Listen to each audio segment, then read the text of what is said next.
Good morning also Amanda and Margaret from home.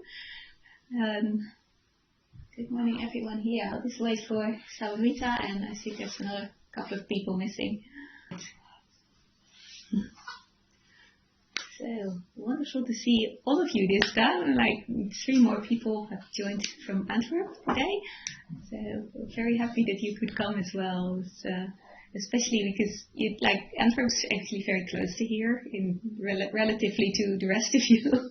So it's wonderful that you could also join.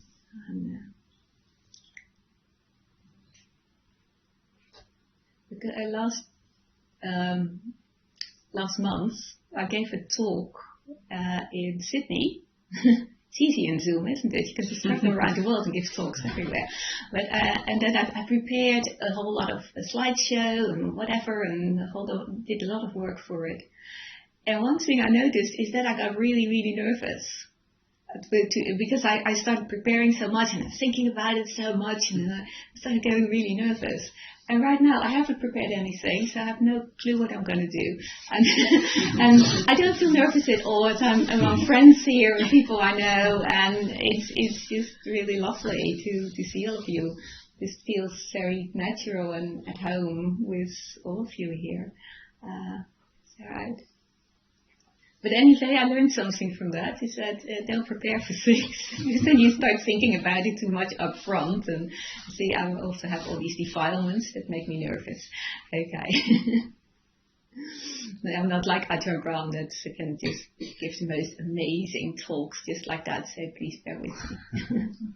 But it is something he encourages to all his students, is to not prepare, because then and to try and just go with it and go with the flow. And because he also says, quite often that this is one of the most difficult things for people, is to give a presentation or give a public talk or something, and people get really scared and nervous. And I remember from my university days that I was always very, very scared and nervous, also because you were going to get judged.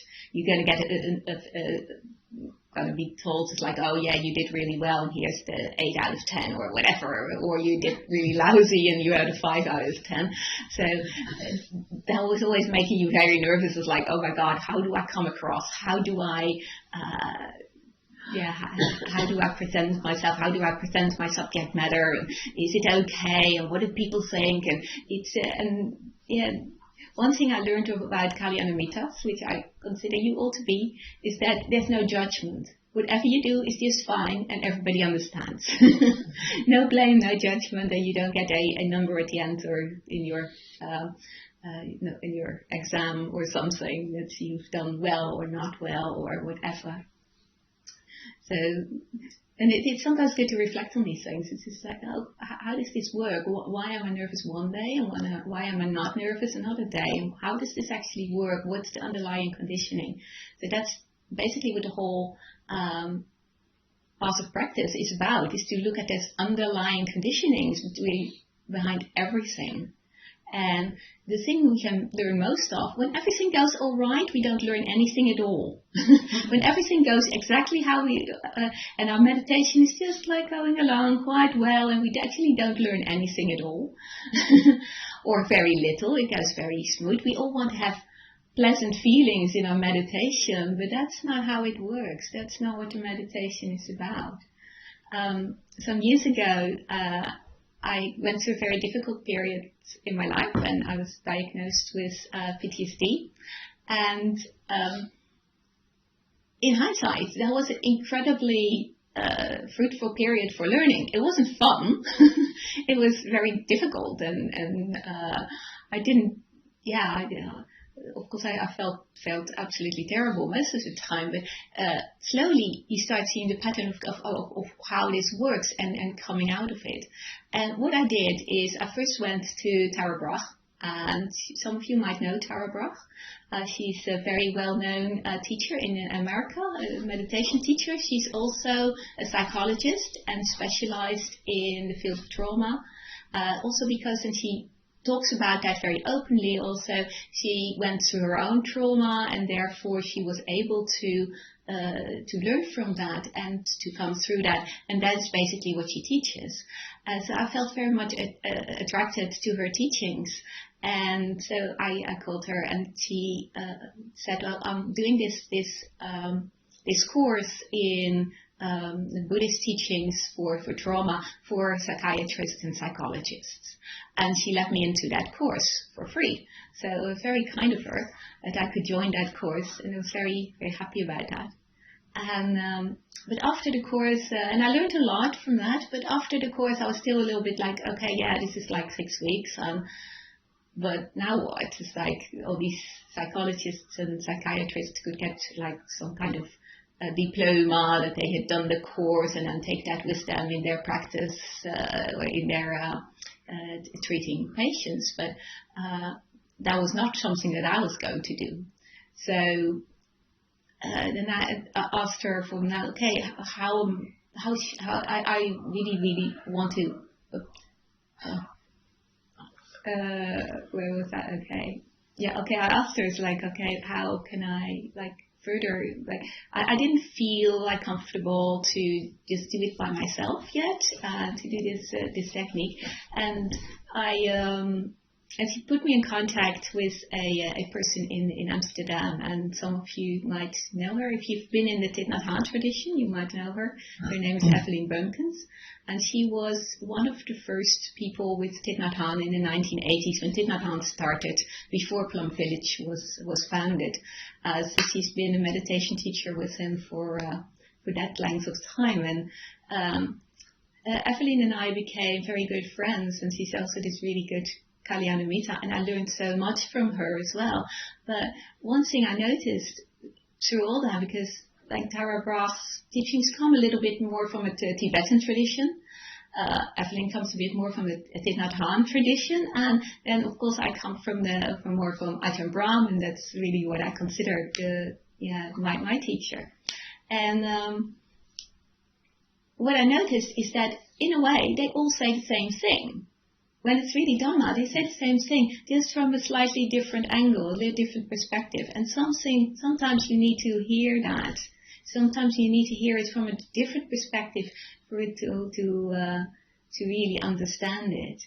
And originally, I come also from, I've been in the Goenka tradition for 10 years, and then I also began to understand, all those things that Goenka used to say, I thought I understood it back then, but now I see it from a different angle, and now I understand what he was trying to say. I'll probably say the same thing in 10 years' time. It's like, I didn't understand them, and now I understand it. So, and it's always like that. I think you can do relate to that as well in your own life. And so what are these teachings that were so helpful? Tara Brach uses a acronym for it called RAIN. So I'll use that a little bit, but it basically comes down to the same thing as what Ajahn Brahm is also teaching.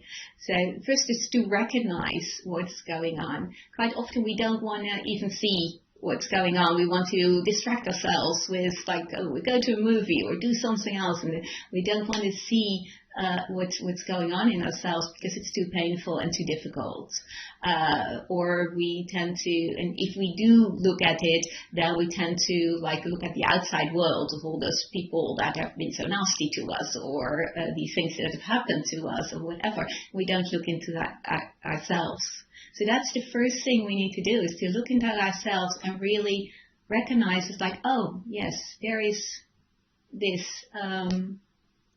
thing that has happened. There's these feelings inside myself. There is this trauma inside myself, or whatever it is, or the anger inside myself, whatever kind of feelings there might be. And then also to acknowledge that. And for a long time, I didn't quite understand the difference between these things. But Evelyn explained it to me as, well, it's sort of like you're in a classroom and there's a new kid comes in. And he's standing in the doorway, and you notice, oh, they're there. You've recognized that they're there. But then also turning towards them and saying, oh, hello, welcome. That's the acceptance. And to invite them in, no matter what it is, even if it's anger, if it's depression, if it's whatever negative emotions you might have, just invite them in, say, accept them, like, okay, I can see that you're here and I'm ready to listen to you. And one thing I learned very much from Evelyn as being a Kalyana Mita is about creating a safe space for that to come in. Not just, and especially if you're with two people, of course, or that's easier, but you also have to be that to yourself. So you create a safe space where there's no judgment, no blaming, not wanting it to be different, just complete acceptance, like you would be with maybe your best friend when he knocks at the door. And I often relate this little story of what happens if you're sitting in meditation and you're sitting there with your eyes closed, and then the phone rings. And you go, oh no, I'm not going to pick that up. Okay. And then 5 minutes later, somebody is there knocking at the door, like really loud. And you go, I'm going to ignore this. It's probably a salesperson. I'm not going to open this. And then you hear a voice on the other side, and it's your best friend. Please open up. I need to talk to you. What are you going to say? Go away. I'm meditating. I don't want you here.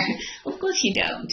You stop your meditation, and then you open the door, and you let them in. You give them a cup of tea, and they're like, how can I help you? Oh, please sit down. Please calm down. What's going on?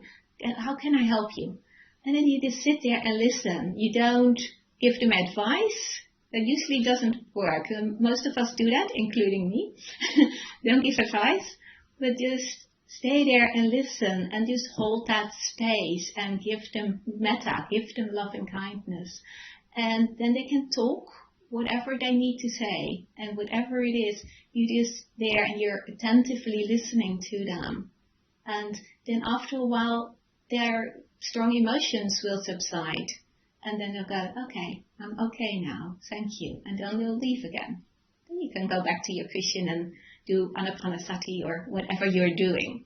But so in the same way, you deal with your own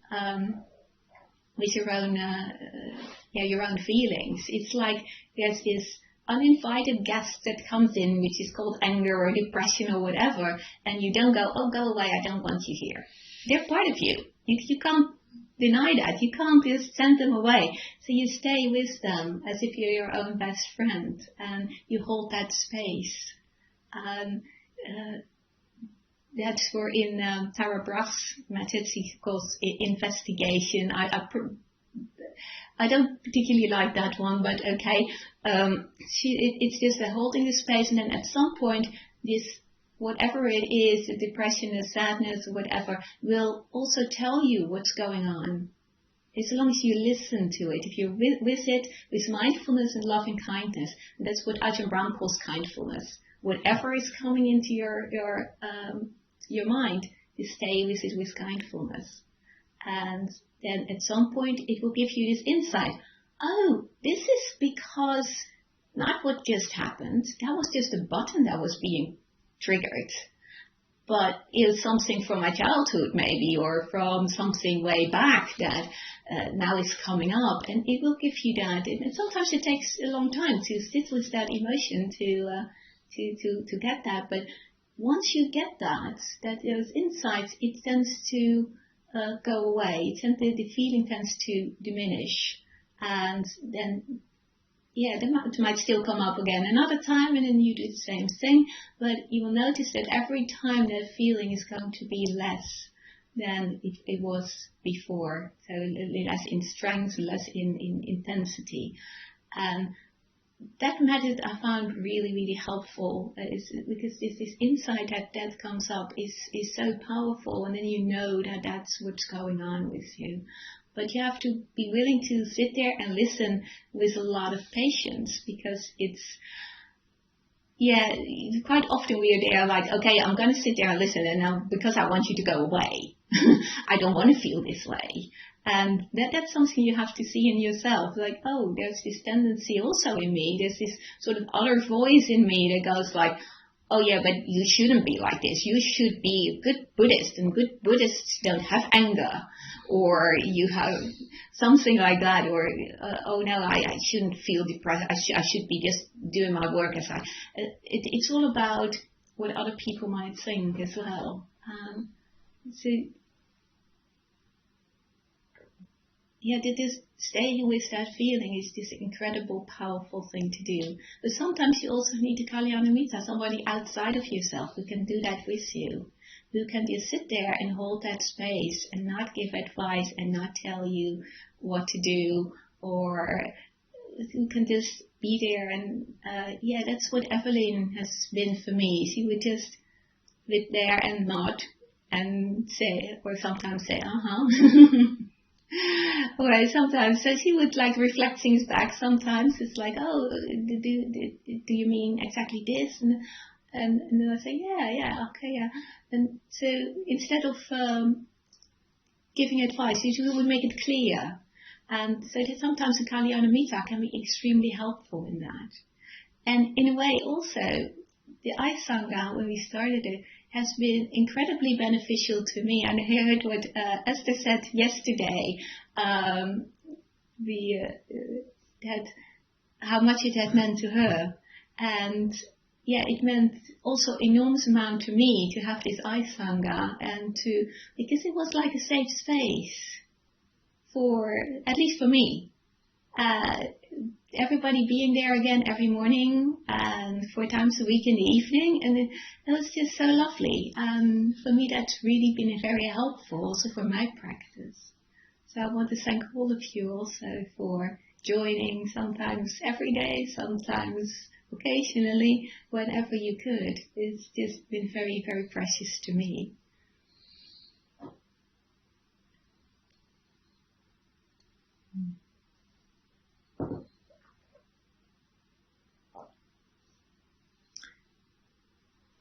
Okay. So one thing that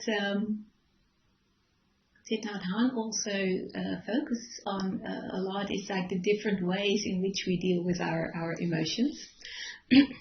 And of course I've told you one way, which is basically the middle way, but quite often what we do is either suppress it, but we don't want this, or it becomes like this really big thing and we can't see anything else in at all. We're just completely overwhelmed by this emotion that we're having, and we can't see what's going on at all. Neither of those ways obviously work, because both of those ways actually make the thing bigger. If you suppress it also, it makes it bigger. It just grows underneath in your subconscious somewhere, and then at some point, especially if it's, for instance, anger, if you're Buddhist and you go like, oh, I don't want anger. I'm a good Buddhist. We don't have anger. It reminds me of this picture that Bhante Akaliko had at some point. It's like this lovely little doggy, and then it has a little text balloon that said, "My Buddhist face." And then next to that was a sort of monster, some kind of werewolf that says, "My real feelings." So quite often it's like that. We're our own worst judge. And we go like, oh, I don't want this. I'm not supposed to do this. I'm a good Buddhist. But if you do that, at some point it just explodes. Because at some point you can't keep the lid on it anymore. But so that's not the way either. So really being with it, with, like Ajahn Brahm says, with this kindfulness, with love and kindness, as if it's like a child. Sometimes it helps to imagine that it's like this part of you is just a part of you. There's like you've got lots of other parts. Kindfulness is another part, and so it's a bit like this child that comes in and is knocking at your door and he wants you to be there for him. Or if you like a little dog or a little cat, which if that's there, you're always there for it, and you just hold that. But you know that it's not you. It is something else that needs your attention. That also goes back a little bit to the teachings of non-self, which I won't go into too much here, but it's not who you are. It's just this part that is just conditioned. It is a conditioned phenomena. It's just nature. And yeah, right now it needs you to pay attention to that, whatever that is. I always like this story. I think Ajahn Brahm says that it's from Tolstoy. So I haven't actually looked that up, but I'll tell you Ajahn Brahm's version. It's about the king. He had 3 questions. And I think a lot of the Brahmis know this already, so I'll just tell it for the other ones.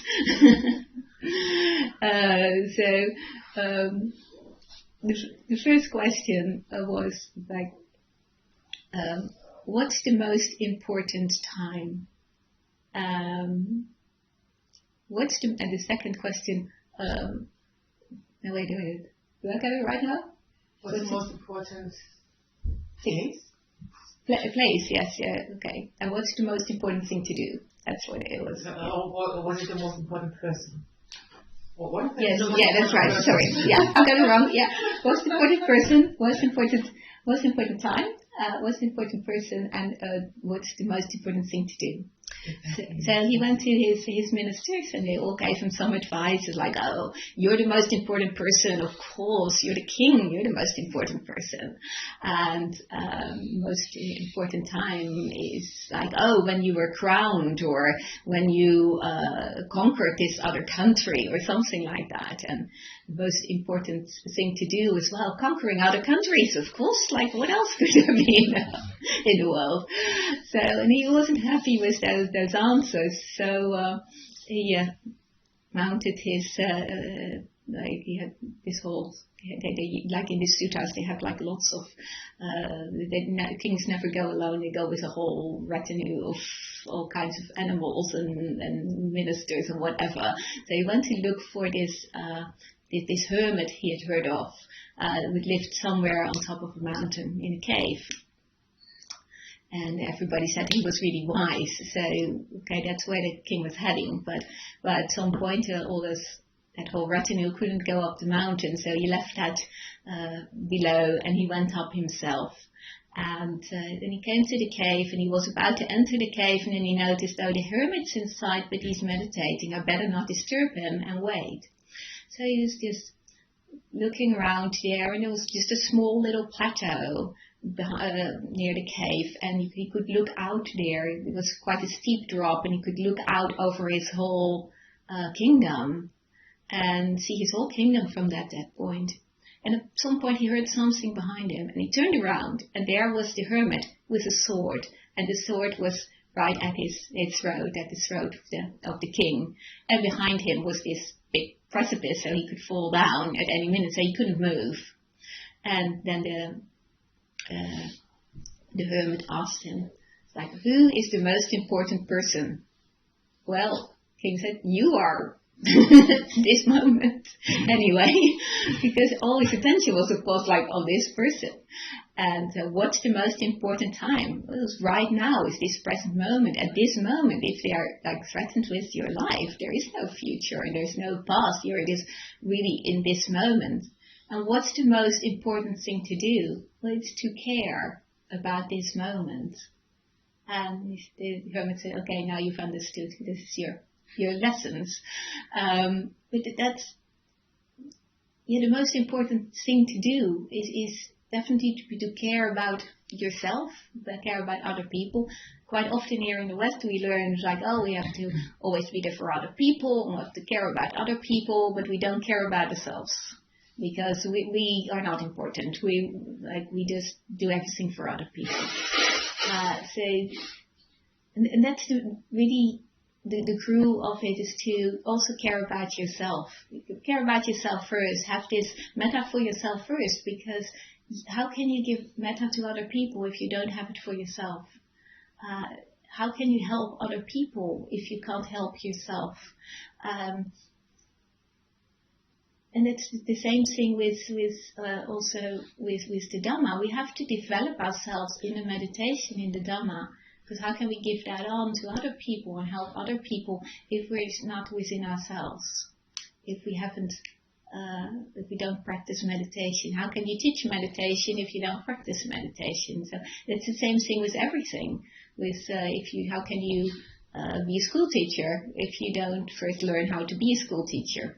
How can you be a rocket scientist if you don't first go to school to do that? So it's the same thing with the meditation. And so first we practice meditation, and then later on, when you know a bit more, then you can also give it to your loved ones, the people that you know.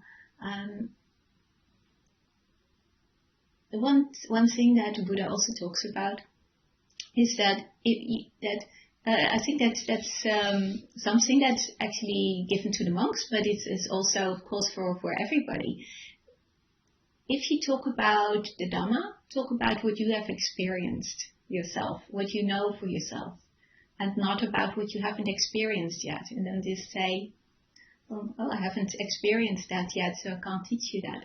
So that I find it always very beautiful, and that's also where you have the value of really great teachers like Ajahn Brahms. Like, it's very obvious that he's experienced so much, and he can pass that on.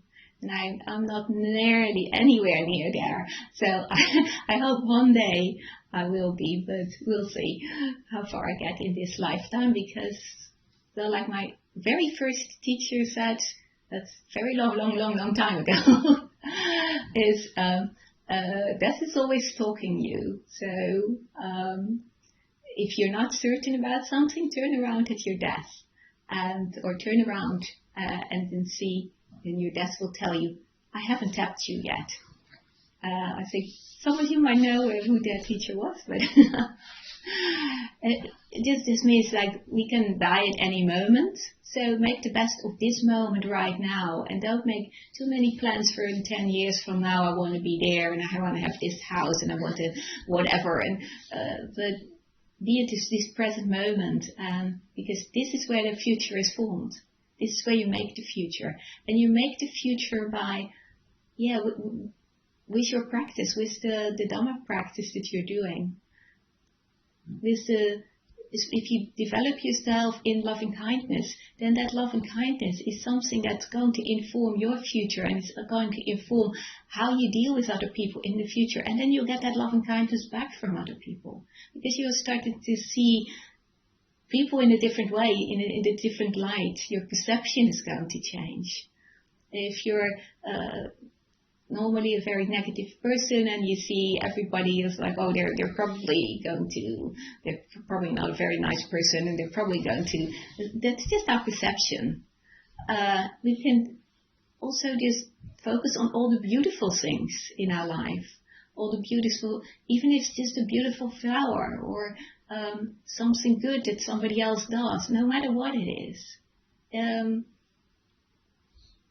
Somebody might do something for you out of a very good heart, but it's not really what you wanted them to do. And still be grateful for that, because you can see how much they cared to actually do something good for you. So instead of saying, oh no, you shouldn't do that, say, oh, that's wonderful, thank you so much. It's so kind of you. And if you really feel that it makes a big difference. The way you focus on things, and the things that you pick out, that makes all the difference. So one thing we also did during the retreat with Ajahn Brahmali is to focus on just anything you've done in a day that is really nice for others, even if you've just handed them a glass of water, or it doesn't have to be big things, but just any small thing that you've done. You've given some food to a dog, anything, and you can take that with you, that feeling. And quite often we say like, oh yeah, I just do that. It's normal, and we don't stop and feel what it's like. But those are the things that we can really learn from, is to look at that feeling and stay with that feeling and say, oh, that feels really good. And then when you're sitting in your meditation, you sit in your meditation and you recall that event of what you've done. Oh, that felt really good, really. And if you focus on that, then you make that bigger. you make that feeling bigger, then you have more likelihood that you're going to do some other good things in the future as well. And what you do good, you also get back from other people, because other people will react to that. Other people will say, it's like, yeah, that was really wonderful. Thank you so much. And then you also inspire other people again to do things like that. So that's how each person can make a big difference in the world, simply by doing your meditation and focusing on doing nice things in this present moment right now. Always asking yourself, where am I now in this moment, and what can I do to help myself and help another person, and how does it feel? Quite often also here in the West, and I'm no exception to that, people feel like, oh, I can't sit in meditation because I've got too much to do. I'm too busy. Or it's actually selfish to meditate because it's just me doing nothing, right? That's selfish. And that's also the world that I come from, is a very competitive world. I told you about doing an MBA earlier on in my life, or I would say a previous life by now. So that's a very competitive world. So I was always like, yeah, I want to do this meditation, but, well, I have to do this first. I have to finish my jobs first. I have to do this first, or I can't be resting until everything else is done. And of course, you never get any rest that way at all. You have to, look after yourself, and you can't help other people unless you first help yourself.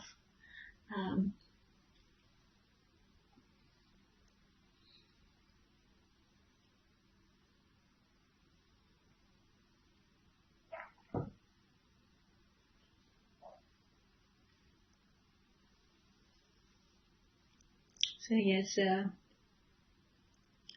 Thich Nhat Hanh has this beautiful model that he draws, that some of you might have seen, which is a big circle with a wavy line in the middle, and then underneath there's lots of dots, and above there's nothing. And that's like the model for your mind, calls it. And underneath that's sort of the subconscious, and above is where it's empty. It's all the things that you're that you're conscious of. So at some point something gets triggered, somebody says something, and one of these little seeds that are in your subconscious, and there's many of them, and one of them gets triggered and comes up. Might be anger or whatever, and it can either fill your whole mind, and then you don't see anything else. It's like you have. But basically, that's also delusion. You can't see anything else. Everything gets painted in this color of whatever you're. If you're angry, you probably know if you're angry, the whole world looks kind of grim and difficult. If you're in love, the whole world looks beautiful. But it's still a defilement that keeps on popping up in your mind, and you can't see anything else. But if you're staying with that and recognize for what it is, okay, this is just one thing, one conditioned phenomena in the whole, all of those conditioned phenomena inside me that I call me,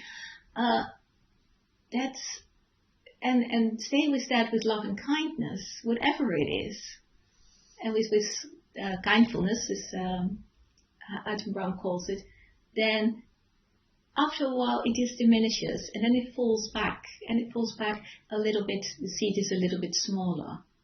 Might still come up next time, and then you do it again until that seed's completely gone. And we've got many, many seeds, but that's because the other thing you can do is to suppress it and say, oh, I don't want this, and like I said before, that doesn't work either. So, and what I like so much about all these teachings that they all come from different angles and say the same thing in a slightly different way, and then at some point you go, oh, now I get it. I remember one of the first Dhamma talks I went to was on a small island. I was living on a small island called Sark, and there was no Dhamma there. But the next island had a Zen day. So I went there, in the island of Guernsey, and there was a teacher there, and he gave, we had this, first of all, a chanting that I didn't understand a word of, that I only, like with Venerable Tunis visit last week, learned what that meant. And then there was this meditation, and after the meditation, basically they do what's zazen, so like that's basically same as anapanasati. And after the meditation, this teacher said, like, okay, what do you think I have been doing here this whole hour? So some people guess up, well, zazen, watching your breath, some other, and he said, no, I have been making peace with my cancer. And that was a very, very powerful teaching for me. It's like, because, yeah, I always thought like, oh, if you have some kind of difficult illness, you just, yeah, it must be incredibly difficult, and like emotionally, it must be very difficult as well. But he was just very calm and saying that I'm just making peace with whatever comes up here. I'm making peace with this cancer. And that is exactly what his kindfulness is to whatever is there, to make peace with it. Of course, you have to go to the doctor. I'm not saying that you should just sit on your cushion if something happens, but yeah, just to stay with that feeling and to accept that. It's like, okay, this is now how it is. This is the present moment. This is all the things that have come up for me right now. And I'm just going to make peace with it. Right now, there's nothing I can do about it. But I'm going to make peace with it. I'm not going to let it overwhelm me and wallow in my own sadness about it. Or I'm just going to make peace with it. And that's also how you remove that second arrow that the Buddha always talks about, is the two arrows of the one arrow of like, or the things that come at us, our physical pain, also the things in life that we might not like, that might come at us, but we don't, the way we react to that, the way we look at that and we deal with that, that's something we can do something with. That's how we can learn to deal with it in a different way than our normal habitual reactions. And even those habitual reactions, they come from somewhere. That's how we've learned to be in our lives. We've learned from our parents, our teachers, our society, also from previous lives. But that's a bit more difficult to see quite often, because quite often we don't remember that. But we can change that. We can, whatever it is, we can change the way we deal with things, how we look at things, and how we are with these things. I'm sorry, I have to drink quite a lot. I'm losing my voice. I have that, unfortunately, something that I have to make peace with. I tend to lose my voice quite often nowadays. That's why I also don't chant the Dhamma Chakkapavatthana Sutta anymore, because I never make it to the end. It's a long sutta. I once tried to Girimananda Sutta. That's even longer. Like, okay, never again. I'll read it. By the way, the Girimananda Sutta is a really great sutta if you really want to take something with you. This is something that the monks get taught to learn by heart and take wisdom into the forest when they go and meditate, because there's basically everything in it. It's also about changing your perception to things. It's about changing perception towards your body, towards other things that are coming up, and eventually the last part of it is the anapanasati,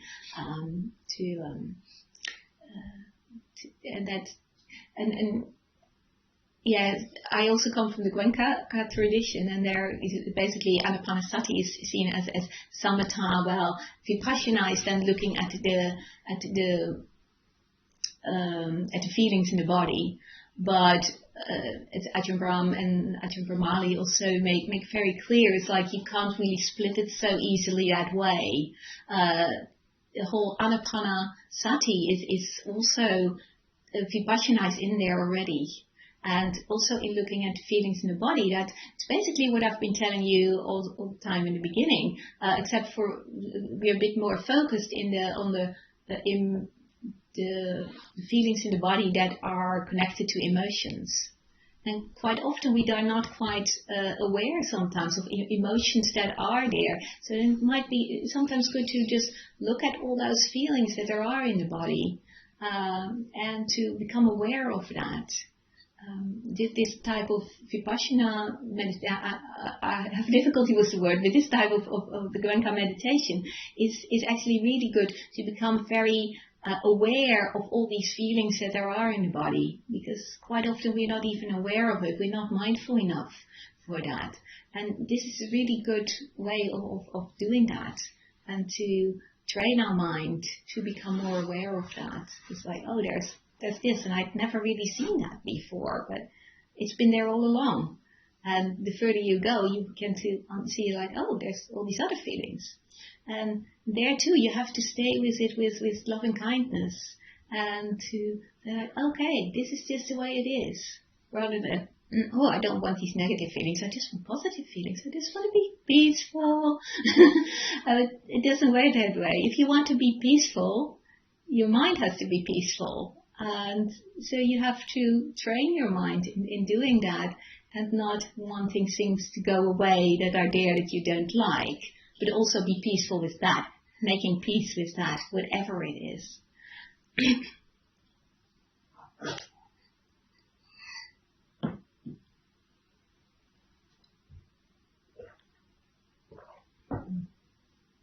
I'm very grateful that Sibyl, I'm sorry that she's not here, but that she put down this glass of water for me, because I'm nearly at the end of my tea and I'm going to need it. No, I've got enough here. It's very sweet of her to bring it up. But anyway, I think I'll leave it at that for now. But maybe there's something that I'd like to hear from you. What is, if there's something that you would like to talk about or know, or if you have any questions or comments, or Kirsten. Yeah, first of all, thank you very much. I think it was a very interesting talk for me. And one question that came up, so do you have any advice? You said you hold the space and you stay with whatever is there.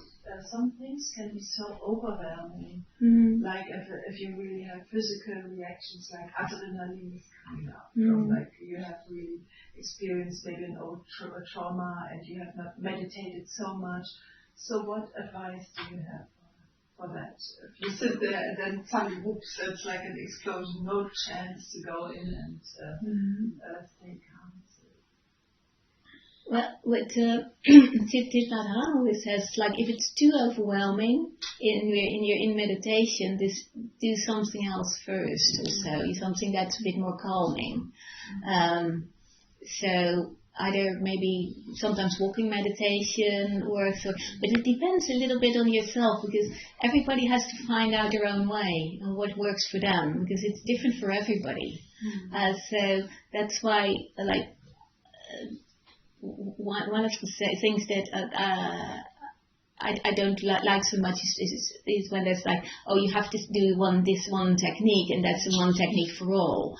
But because different people need different things at different times in their lives, so it can be different time in your life, or it can be that you have something that comes up at a certain time, and then you need to work with that in a different way than you have been before. Because obviously when you're completely overwhelmed with something, then it's very difficult to sit in meditation, and because your mind constantly goes out to whatever, and you can't stay still, and you can't really make peace with it. So sometimes it helps just to stay seated and to try and be with that. For some people that helps too. What helps for you? I mean, I can say perhaps something from my former professional training, because if you are overwhelmed with that a lot of adrenaline and everything, so it depends on the degree of overwhelming what usually helps best. So what we would teach people, like traumatized people who are triggered in certain situations and they are all in that trauma again. So it's important for them to come back to the present situation. So some simple things like looking around, finding 5 yellow things in this room here, or 5 things made of wood, made of metal, or just orientating oneself in that situation where I am now, so that I'm clear it's not 20 years ago, whatever happened then. These things, or sometimes it's just take a bit of paper, making a ball of paper, throwing it up. Just looking higher than where the others are. So that is also something that helps getting focused again and calming down the adrenaline. Or if it's really, really, really strong, then you need something physical, like chewing a chili or something really strong. But that's for the extreme form of emotion in that sense. So yeah, or just maybe a little bit of lemon, some or softer, and the chili. So these things just calming down, and depending on the level of emotion. So it's like finding out what works for me, as you said already. So that's important. And that brings me actually to another point, because you said like in your profession, you as a psychologist, and that's basically what I did. I would call call Evelyn, call my friend, and she would then just hold that space for me when I couldn't do that, and that was very helpful. And what she did was a technique called gentleness focusing, and basically that's again the same thing as what when you really look at it, it's the same thing that Tara Brach teaches, it's the same thing that Ajahn Brahm teaches, the same thing that Thich Nhat Hanh teaches, just in a bit of a different form. But then she would just talk me through that a little bit, just through these steps of okay, how can you relax and etc. And she would just sit there and just say, yeah, I hear you. But I think it's so. I asked because I have a young friend who just started to meditate, and she had told me that she has a really traumatic experience, and so her mother got stabbed by her father in the spine, and which is I just say it so that you get an idea. It's a really extreme situation, and she obviously got some psychological advice, and she was a child. She was only 8 years then. And now she started to meditate, and the first courses were like pretty quiet. But now, the deeper you go, these things come up, and I was wondering if it's really a good idea for her to continue, especially in this Wenger courses where you don't get to tell on your own with it. Probably she should also look for professional help. She has gotten this professional help, but then on the surface it seems like fine. No, because now things are coming up, so maybe she needs again. I'm not sure. I mean, we don't have to go into it. Just I was wondering if sometimes it's also good to advise people not to meditate or to not meditate alone or things like that. It might not be better to stop it before it's getting like too over. Is it somebody who lives near Berlin? No. Oh, that's good. I know a good therapist. Because it sometimes also depends on what, like, not all therapists are good for everybody. So you have to find someone like you said. It's like a good fortune, I think, but to find someone like that, it seems almost impossible. As we have a Buddhist trauma specialist on our iSangha in Berlin. That's why I mentioned it. It's very good to know, because at once in a while I hear of people like that, and they always say where to find someone. Because okay, Thank you. Okay. Yeah, no, in that case, the Goenka tradition, they also have this very strict entrance things for a reason, because that can be much too strong for a lot of people. Yeah.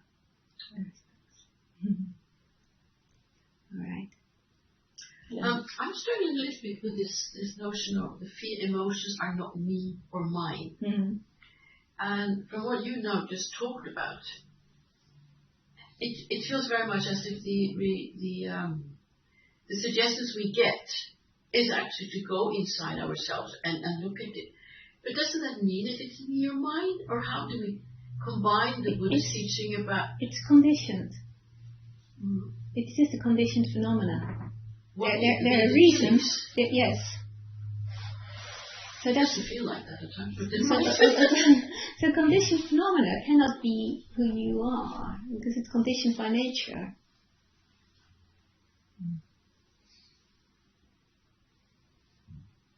Yeah, I can see that intellectually, but... well, that is a very difficult point. It doesn't feel like... I think if you can really see that, you're a sotapan. So, I think that is still, like, it's difficult. So you have to start by intellectually understanding that. But you could probably also see is when, quite often when when especially deeper emotions come up, that it is something quite often from childhood. So there's this little child that you're not that little child anymore. But you can see that, oh, there's this conditioning, and that is this child, but now you're a grown up, and you can stay with that as a grown up comforting a little child, for instance. So whatever works for you to deal with that, basically, because what we're doing is deconditioning or reconditioning ourselves in a more positive way that is more helpful for us.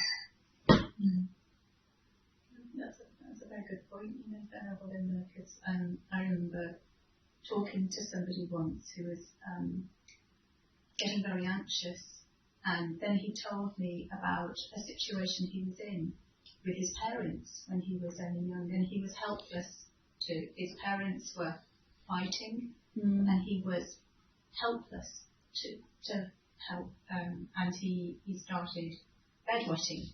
And was embarrassed about that because I think he was about 10 or 11. And I said, whenever those anxious feelings come up, try and go back to, try and picture yourself as that 10 or 11-year-old and try and give yourself a hug. And he immediately burst into tears. But that really helped him to sort of, if we see these feelings as those unresolved, parts of ourselves that haven't matured yet, and we all have them, and we need to, as you were saying before, we need to welcome them, but we need to embrace them and tell those feelings that it's okay. It's okay, it's okay. And I think that's part of that healing, to acknowledge them, but to realise that, as Venerable was saying, they're conditioned, and they're part. We have this storehouse, and meditation is like we're doing this internal operation, and we've lifted the lid on Pandora's box, and there's all this stuff, and then it can become a bit overwhelming, but with loving kindness and compassion for ourselves, then we realise those things they're impermanent. They feel very powerful sometimes. And I remember when I first started meditating, I'd never had a panic attack until I started meditating. And the first time I decided to meditate in a room that I'd always been frightened of staying in when I was a child, and I thought, I'm a spiritual warrior. I'm going to sit there and I'm going to meditate. And then this panic came up, and I felt as I was being strangled, and I thought the only thing I can do to stop myself from, suffocating is to run out the room. So that's what I did. It was in my mother's house, and she ended up getting the local vicar because she didn't agree with my Buddhist practice, and she thought I'd brought something into it needed exercising or whatever. And the local vicar said prayers in the downstairs room, and I thought he's a bit of a scaredy cat. He didn't go up to the room. He went downstairs and what was going on. But it was just panic. It was some fear that was coming up inside me, and I learned through my practice, because like yourself, Annabelle, I was a Goenka practitioner too, and I managed to overcome that in meditation once, just by saying to myself, just observe. I felt the panic come up, the fear come up, and I observed it, and it reached a crescendo, and then it dissipated, and then and it got smaller, because the next time it tried to manifest, I remember saying to it, I know what you are, and it just vanished. So we can face these things with, if we manage to steady ourselves with our meditation practice, we can face them and we can observe them. And if we can manage to hold it at the time, then we can overcome them slowly. I hope that helps. In general. It's really about being your own best friend, as Ajahn Brahm always calls it as well. And it also gives a little bit of a distance to the problems. It's like if you can see the problems as not mine, but there's just this part that we're not. We could also say it's just a part of me at the moment, or part of my conditioning, and then you're creating a little bit of a distance where you are sort of the adult looking at the child, or at the kitten, or at the dog, or you're creating this distance to the problem a little bit, and in that distance you can place this love and kindness and mindfulness to stay with that. But it's a practice, and it's not like immediate. It's not a miracle cure for everything. It's like really step by step. We're getting a little bit further. Just take tiny little baby steps, and eventually we get there. And I think one thing I still want to point out is that because I haven't talked so much about the suttas here, but they're actually very important in that they're like the roadmap that points the way. So it's very important to read these suttas and to study these suttas, but also not to get stuck in doing just that, but also to practice what these suttas are pointing to. That also gives the inspiration, and it's also something you can always fall back on. It's like, oh, now I don't know anymore, and go back to the teachings and to listen to a Dhamma talk, or to look at the suttas and say, okay, now especially if that's one thing that I felt I feel very, very overwhelmed by something. Just listening to a Dhamma talk for me works very well as well, because it brings you out as well to somebody else's voice, which is, especially with Ajahn Brahm, it just immediately makes you feel much more comfortable and relaxed. And also, thinking about something else, and I found that really helpful, also to create a more, better atmosphere to practice. Anyway, it is 10 o'clock. All right, and to everybody at home, I'll say goodbye till tonight. Tonight's guided meditation. And then I hope to see you there then.